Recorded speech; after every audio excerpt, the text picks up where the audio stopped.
Bonjour Luc Bernard. Bonjour. Merci d'être avec nous en direct sur Radio J dans ce grand journal. Alors Luc Bernard, vous êtes à l'origine d'un projet un peu fou et finalement quand on prend connaissance de ce projet, on se demande pourquoi il n'a pas été créé avant finalement. C'est un musée de la Shoah qui va ouvrir dans Fortnite. C'est une première dans l'histoire des jeux vidéo. Vous avez annoncé le 2 août sur votre compte X, anciennement Twitter, qu'Epic Games avait approuvé votre projet de musée virtuel sur la Shoah. Et là, vous avez reçu 2 types de réactions. Lesquelles ? Pour plusieurs jours, c'était hyper positif au niveau de la presse, aussi au niveau des joueurs. Mais au bout de quelques jours, dès que les nazis aux États-Unis ont appris à propos du projet, c'est là où tout a commencé en fait. Qu'est-ce qui a commencé ?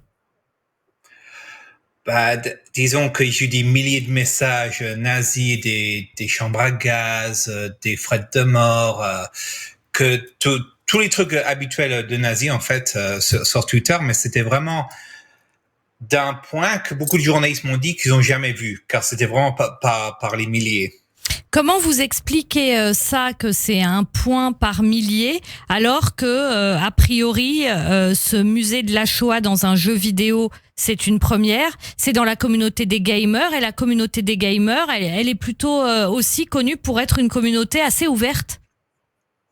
Oui, mais c'était pas les gamers, ça venait précisément des nazis en fait, surtout de Nick Fuentes. Donc, ça venait pas du tout des gamers, car comme je disais, les gamers très, très positifs, même par exemple, quand les vidéos sont sorties du Huffington Post, des trucs comme ça, c'est que des commentaires positifs.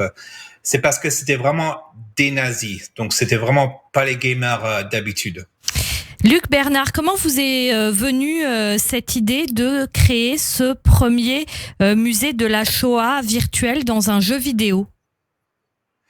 Alors, vu que j'ai déjà créé le jeu vidéo The Light in the Darkness, La lumière dans les ténèbres, que j'ai sorti cette année, qui est sur PS5 et PC gratuitement, ça a très très bien marché. Donc, j'ai vu un problème aux États-Unis, c'est que seulement 20% des gens aux États-Unis ont été à un musée de la Shoah. Donc, les musées, honnêtement, ils sont dans les grandes villes. Personne n'a vraiment accès. Moi, je viens de la Haute-Saône, par exemple. On n'a jamais été à aucun musée. Le prof nous a juste montré la liste Schindler, et c'est tout. Donc, pour moi, il faut que ces sortes d'environnements soient accessibles à tout le monde.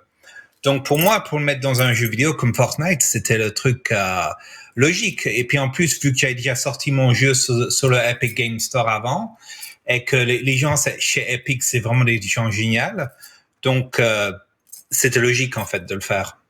Alors évidemment, ce musée de la Shoah, ça concerne bien évidemment le génocide des Juifs, mais est-ce qu'il y a aussi d'autres événements qui concernent les minorités qui vous ont inspiré et qui vous ont donné envie de créer ce musée de la Shoah virtuel ?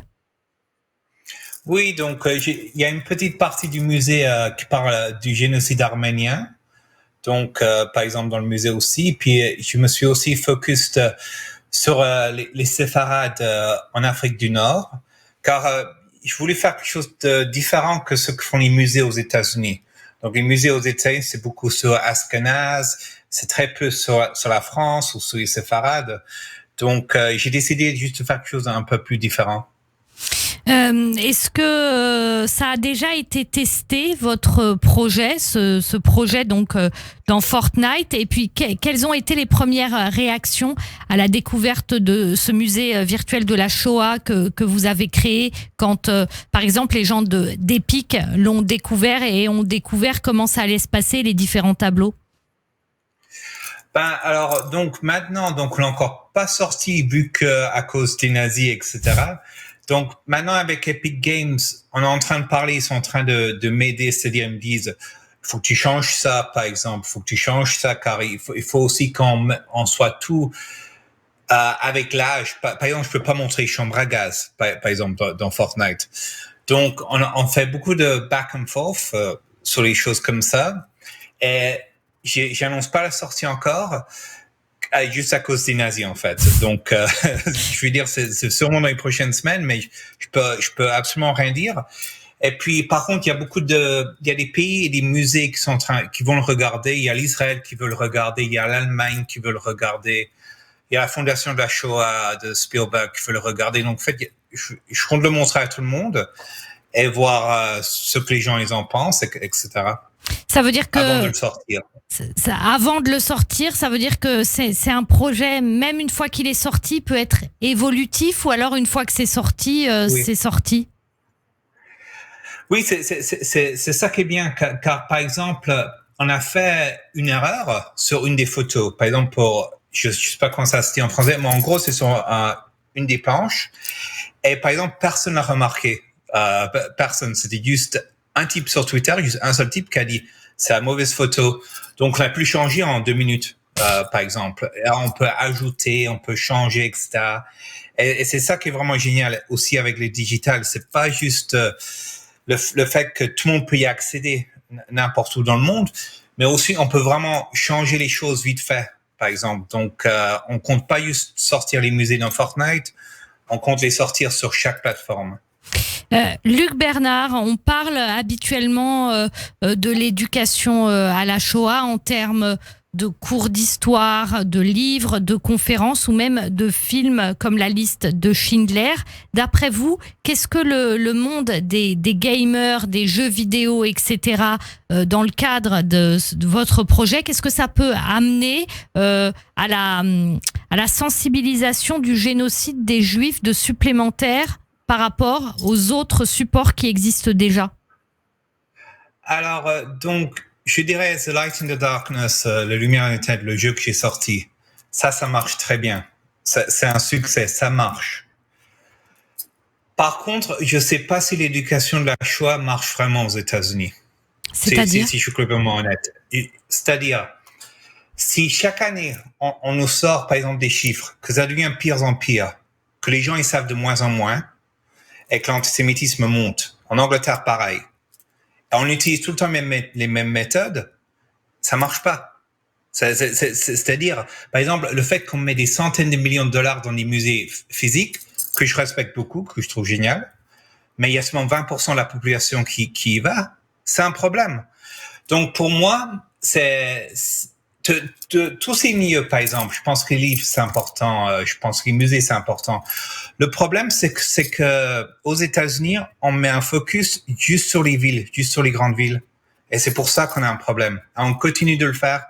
C'est pour ça que pour le jeu vidéo The Light in the Darkness, aussi pour le musée là, j'ai décidé de les créer tout seul, en fait.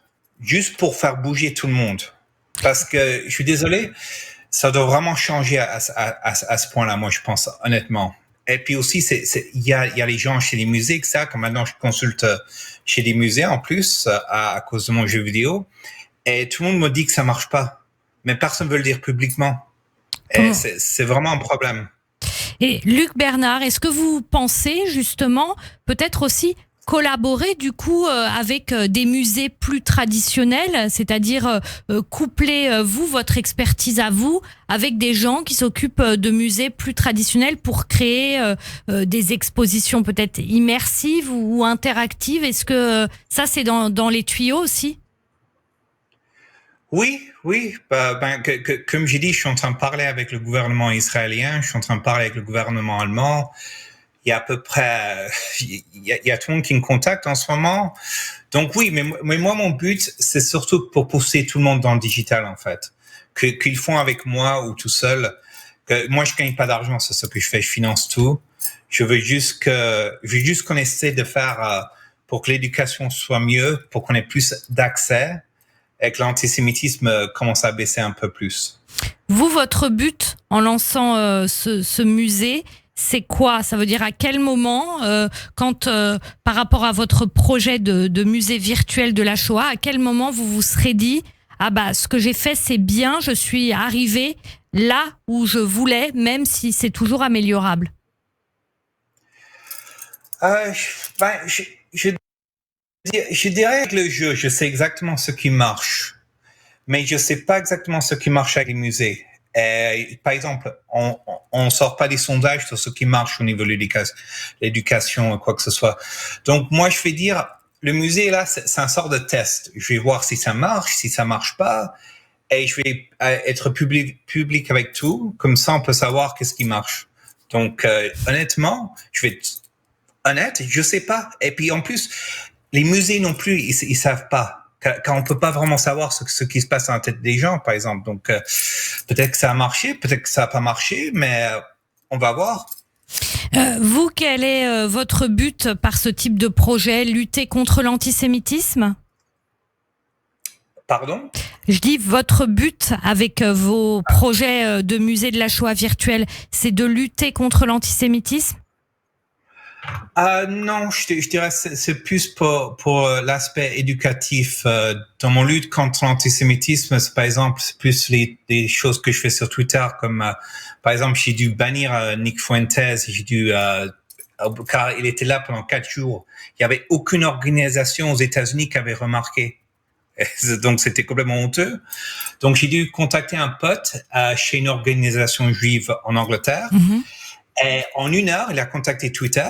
Il a pu enlever le compte de Nick Fuentes. Donc, c'est des petites choses comme ça que je fais, en fait, car ça va faire la 2e fois que j'ai réussi à bannir un compte de Nick Fuentes. Donc, pour moi, combattre l'antisémitisme, ça se passe sur plusieurs fronts, en fait. Ça se passe dans mon jeu vidéo.